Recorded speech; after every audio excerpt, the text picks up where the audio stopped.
All right, what's up, everyone? Kind of an impromptu live stream here. I just had to address the news that we all woke up to today, and that's obviously if you live under a rock and you missed it. Giannis Antetokounmpo had interest in coming to the Knicks and the Knicks only in this offseason. And I think that there are a multitude of ways to break this down. I'm going to get through that. I'm also going to talk Yankees. Yankees-Blue Jays, Game 3 tonight. Must win, of course. Yankees backs against the wall. So I'm going to get into that. I'm not going to go a million, 3 hours on this. I'm going to keep it short. I'm going to keep it sweet. But I had to address this Giannis stuff. And I want to start with that. And then I'll get to the Yankees. So today I woke up, opened my phone, and saw the tweet from Shams that Giannis Antetokounmpo was considering a trade to the Knicks this past summer. And you heard murmurs and rumors that Giannis wanted out potentially of Milwaukee. That Giannis, like any other superstar in the NBA, was fed up with the idea that he continued to lose early on in the playoffs. And you look at the cap situation, and you look at how much money they owed Damian Lillard. They had to eat tens of millions of dollars when they dropped him.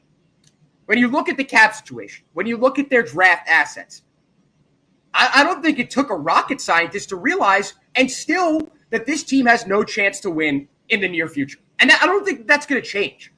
So I do not think that this is just, we're ending this. We're closing this chapter in terms of Giannis Antetokounmpo, his career in the NBA, and his career with the Milwaukee Bucks.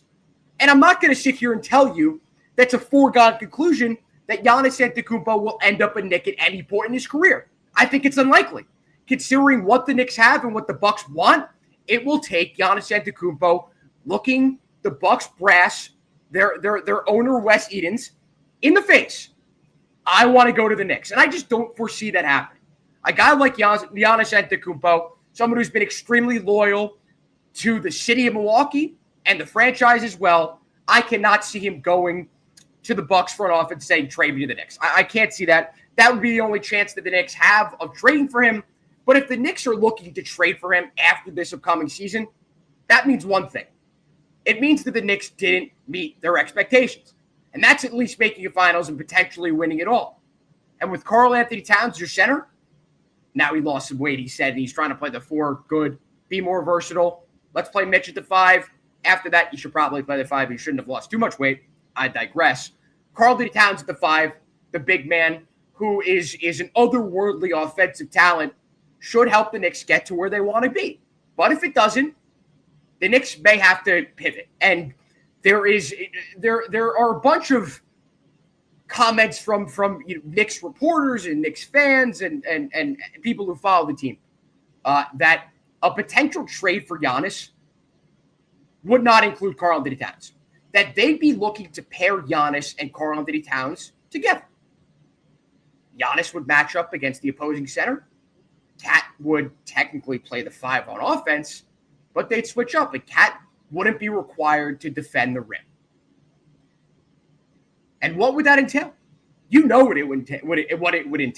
It would entail a trade of OG Anunoby, Mikal Bridges, and maybe Josh Hart, all 3 of those guys, plus every single pick swap that the Knicks have for the next 6 years, which is every other year because they traded their first-round picks to the Nets.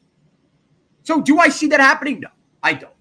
Unless this upcoming season completely falls apart and the Knicks feel the need to pivot. But again, I can't see that happening. Giannis is a free agent, not after this season, but after the season after that. So next offseason, Giannis is going to have a lot of leverage. He's going to have 1 year left on his deal. His contract goes another year after that, but that's a player option. I don't see him picking that up. He would get the same exact extension that he'd get with the Bucks. It's around 4 years, $275 million. He'd get that with the Bucks. Even if he's traded, he'd be able to get it with another team. It's not like the situation with Luka Doncic and where he was traded to the Lakers and he ends up losing out on $60-70 million. Not the same situation. So Giannis, if he was traded next offseason, could sign with whatever team for the same amount of money that he'd be guaranteed if he signed with the Bucks. So Giannis would have the leverage in saying, you trade me to a team that I don't want to re-sign with, that team's probably not going to be interested in trading for me. And it brings me back to one of my original points here, is the fact that I just don't see Giannis going to the Bucks and saying, trade me to the Knicks. At least not this season.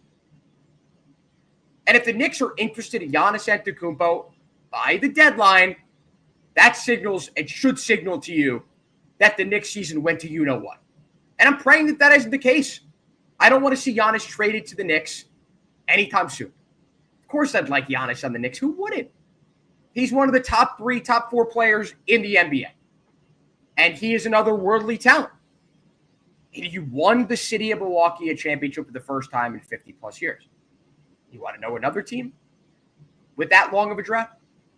It's the New York Knicks. He single-handedly built Fiserv Forum.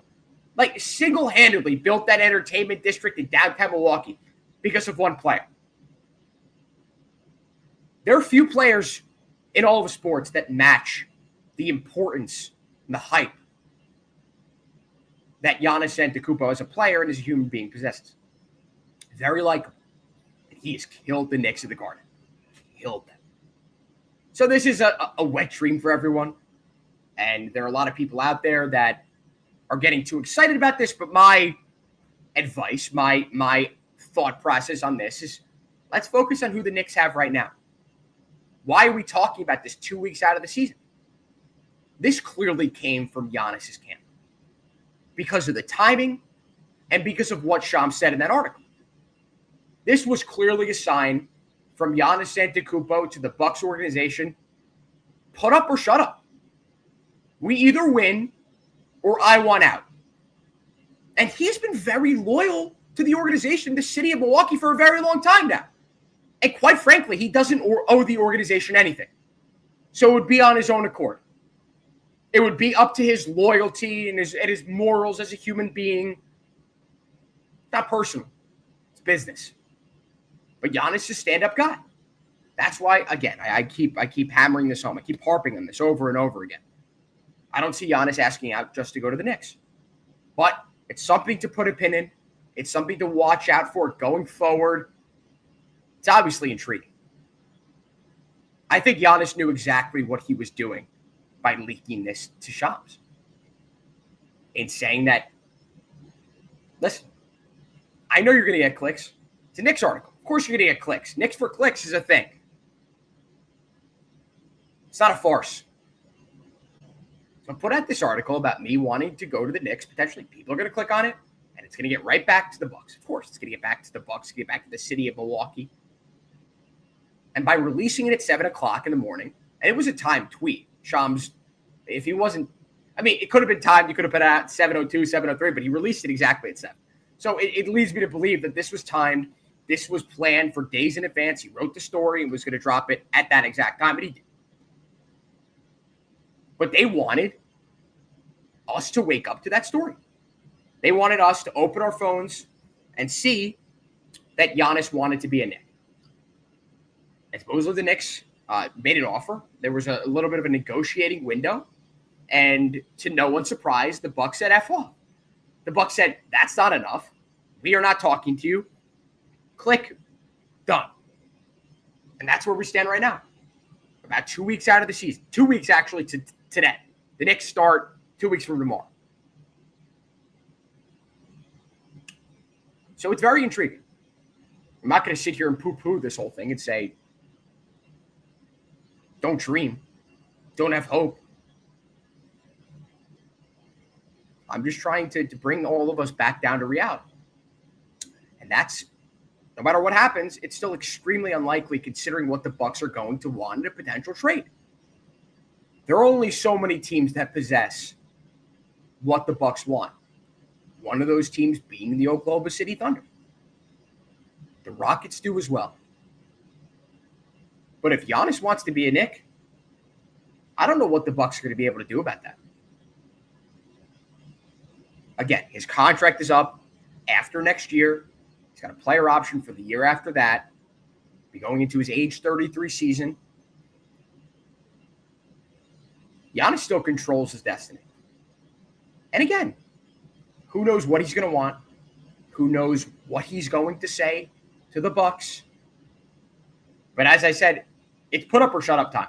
And I just don't see the Bucks having any chance to do anything in the Eastern Conference this year, even with all the injuries to the top teams. The fact the Bucks are not included in the upper echelon of teams in the Eastern Conference says a lot. They are being forgotten league-wide. And this isn't like, oh, you're disrespecting the Bucks and everyone's sleeping on the Bucks. No one's sleeping on the Bucks. Their roster sucks. They're not a good basketball team. The Knicks and the Cavs, even the Magic and the Hawks, cleared them significantly. So this seems like it's inevitable. And to hear this from Brian Windhorst, he's very trusted in the media community, the NBA community. He tweeted out, or this is, I'm sure he said this on First Take, whatever the hell he did on ESPN. He said there's an expectation that Giannis Antetokounmpo will eventually leave the Bucks. Well, no shit, Brian. No shit. Everyone knows he's leaving the Bucks. He's serious about winning. And if you look at that roster on paper or with your own two eyes, the writing's on the wall. They're done. They should have blown it up 2 years ago. They made the last-ditch effort of trading for Damian Lillard, which never made sense, considering the lack of defense they had in the backcourt after trading away Drew Holiday. And they expected that to work. They expected that supporting cast to be good enough to win a championship? No. And I said it last year, going into last year. I remember exactly where I was. I said it a lot. I was never high in the Bucks. People were talking them up and saying, oh, look at this duo, Giannis and Dame, second year. Like, I never bought the hype. Never did. And I just do not see a chance the Bucks are competitive at all. So, yeah, Brian Windhorst is right. You don't need to be a rocket scientist to understand that, to believe that on your own. Giannis will not be a Buck forever. He will not retire in Milwaukee. Maybe he'll sign a one-day deal or something with the Bucks and retire in Milwaukee. But you catch my drift. You understand what I'm saying. So I'm not going to sit here and tell you don't dream, don't hope, as I just said. But let's focus on what we got right now. And that's a Knicks team that for the first time in over 50 years has realistic expectations to win a championship. This is the best Knicks roster since 1972-73. It's the last time the Knicks won the championship. Everyone's out there, oh, the 90s. Look at those rosters. John Starks is the number 2 option. Come on. Look at all the other teams that were competitive during that era. Well balanced. They didn't have, the two-headed snake. I digress. That's a big I digress. Now let's do it. In about an hour and 10 minutes, the Yankees will play in an elimination game at Yankee Stadium. The second series in a row in which they have not made it to the final game of the series before it was do or die for them. And now they're going to have to win 3 games in a row in order to advance to the ALCS. The Yankees are shit out of luck. Just to put it bluntly. I have no hope in this team. 0. But on the other hand, going into tonight, I cannot foresee a circumstance in which the Yankees do not produce offensively. I just can't see it. And I really think they're going to win this game. And if you know me, I mean, people call me pessimistic, Debbie Downer. I get it. I understand. But I'm realistic. And as much as people want to give me shit for not being positive at times, you get this take from me. I just don't think they're going to lose tonight. And if they do, man, it's going to be depressing. Usually, there's a large reason why I tend to be pessimistic at times. That's to lower my expectations, to lower the hope. So when shit hits the fan, I'm not as upset. Tonight, I have hope. Tonight, I believe in the New York Yankees. Even though Vlad Guerrero, I don't know if you saw this stat. I believe I don't know exactly what it is, but it's like Vlad Guerrero is like 11 for 17 against Carlos Rodon with 4 walks. Absolute dominance. And Vlad Guerrero in this series has been the best player in baseball. Not hyperbole. He's been amazing. And that matchup just spells disaster. And Carlos Rodon is now pitching in one of the biggest games of his life. And there are a lot of question marks surrounding the Yankees, especially their bullpen. But you're in the Bronx. You're in a do-or-die game 3. And you got to win. You got to win. There's no excuses. I don't want to see the Yankees lose, and I have to watch a smirk on Aaron Judge's face saying, oh, we didn't do enough. We're better than this. We'll get him next year. I don't want to see that stupid smirk on his face. The Yankees need a leader that could sit there and tell them all to their faces how freaking bad they are. That's Giancarlo Stanton. But if I'm Anthony Volpe, if I'm Ben Rice, who both of them have been pretty solid, everyone else, bum. And I'm sitting there and I'm listening to Giancarlo Stanton because that's like the hardened leader of the locker room. It was released about 2 or 3 days ago. Essentially, that Giancarlo held a players-only meeting in August, and then the Yankees ratted a bunch of wins in a row. Now Giancarlo sucks as well. He's got a 400 OPS. He's been atrocious, especially as compared to how good he has been in the playoffs for the Yankees, especially last year. And I've said it time and time and time again since Game 1 against Boston. Giancarlo needs to show up. Last year, going into that series, I think a lot of us expected Giancarlo to be that guy because he has been every year. And you knew Soto was going to be Soto. When you look at the rest of the roster, very top-heavy last year. Now it's not. So it leads me to believe that if Giancarlo, if Judge hit in high-leverage moments, it's going to rally the rest of the guys. And the starting pitching needs to be perfect. If the Yankees want any chance of coming back and winning this series, Rodon's got to go 6 strong, 1 or 2 earned runs. Schlittler tomorrow, if they get to a game 4, needs to go 7. I don't think any of us expect him to go 8 again. But 6, 7 innings, 1, 2 earned runs. And then I think you get Fried in game 5, if you even get to that point. And Fried got lit up in game 2. There's a lot of question marks surrounding this team. A lot of question marks surrounding this lineup. And guys that just do not hit well. The Yankees are going to be up against Shane Bieber. The team collectively sucks. I don't have the exact stat, but they're not good against Shane Bieber. The odds are with the Yankees. But all the intangibles, all the different storylines are directly against them. Straight up. But I do believe the Yankees are going to win tonight. I really do. And that is largely due to a multitude of factors. Amongst them being the fact that you can't lose this game. Like that's the vibes, everything. Like there's no statistical analysis, whatever. You got to win the game. You have to win the game. There's so much pressure riding on the Yankees in this game. It is unbelievable for everyone, especially a guy like Aaron Boone. If the Yankees lose this game and they get 10-pieced again, they're going to need to be some radical changes. This is like every year we say this. We always return to this. Oh, but the Yankees, they missed the playoffs in 2023. Things are going to change. Oh, the Yankees got absolutely exposed in the World Series. Could have and probably should have won that series. Maybe things are going to change. Newsflash, nothing has changed. So there's a bigger part of me that hopes the Yankees win this game and go on to win this series.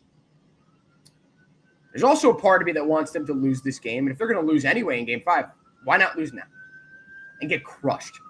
Because that will force Hal Steinbrenner's hand. He's not going to be content with rolling out the same roster. And I get it. You sign Max Fried. Terrific. Amazing. Organizationally, what have you changed? They are still way too much by the book, analytically. You heard this from Alex Rodriguez on WFN the other day. That they just need to go back to the basics. Whatever works in the past, whatever, that shouldn't matter. There are times when analytics are important. How much a guy pulls the ball, how much he pushes it, how much he hits it dead center. That's important in terms of a shift and how a guy hits, but in terms of matchups, righty, lefty, all that different stuff doesn't matter in the playoffs. It's a different beast. Bullpen decisions. Like, this is all stuff that needs to be done through the eyes of a manager that has a good feel for the game. And an excuse for Aaron Boone. The one thing you could say about him is he hasn't been given that opportunity to. Would I trust him in that opportunity? No. No, I wouldn't.